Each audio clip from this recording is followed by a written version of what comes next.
And here we are back with another video, and today with the VOYO i8 Max.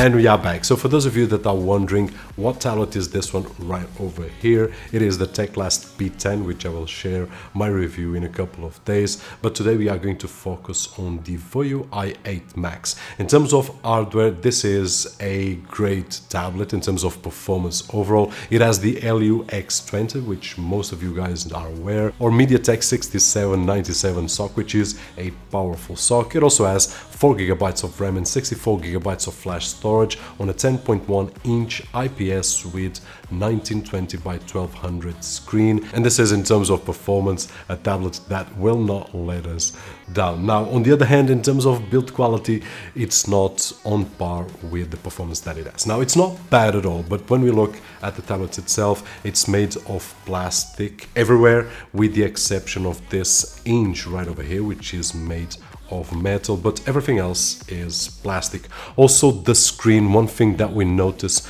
usually on budget tablets, not all of them but most, is the gap between the screen and the glass of the screen itself, which is usual on this kind of tablet. Now, it's nothing that huge, but nonetheless, if we compare with more expensive tablets, then this is one of the factors that is different. Now, before I forget, this tablet also has an option to get a keyboard, which might be useful for those that will use this tablet as a office productivity. In my package, I did not receive the keyboard, but it costs roughly $15, and on a link that I'll leave down below, you will be able to check the tablet and also the keyboard, just in case that it makes sense for your usage. Now, one thing that it's not very common on tablets is that this one in particular can take 2 SIM cards and 1 micro SD card, so a lot of expansion here, especially if you need to browse the internet without any other device while you are away.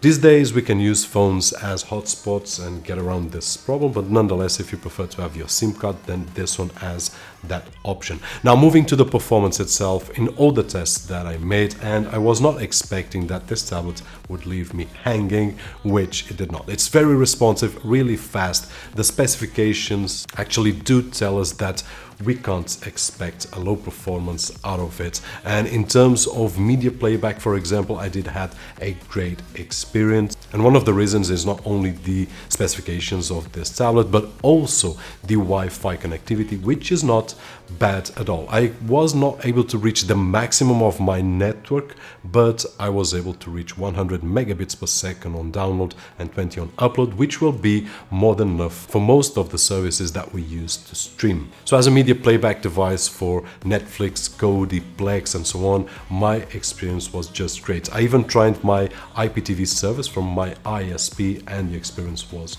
awesome. Now, when we move to gaming, which is one of the aspects that sometimes bring tablets to their knees, which is not this case, I was able to play everything with a great experience. I did try a few games, one of which was Respawnables, Asphalt Extreme, and then lastly Rules of Survival, which is similar to PUBG.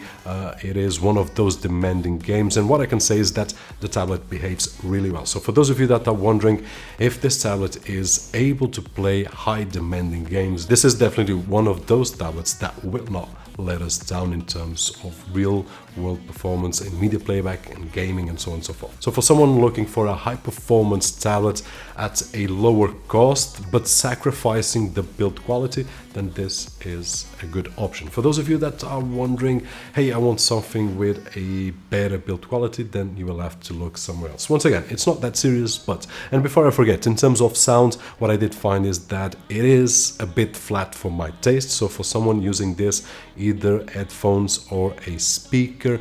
Also, in terms of battery, if we push it, we will take about 3 to 4 hours of this tablet right over here, and with a lower intensity usage, we will be able to get the 6 to 7 hours usage. And that's about it. In terms of conclusion, what I can say is that high performance with a below average build quality. The only piece that it's metal right over here is this one. If we compare with the Teclast P10, which I will share on my review soon, it is all made of metal, so it's different. But in terms of specifications, in terms of real performance, it's much lower than this tablet right over. So it depends on what we are looking for.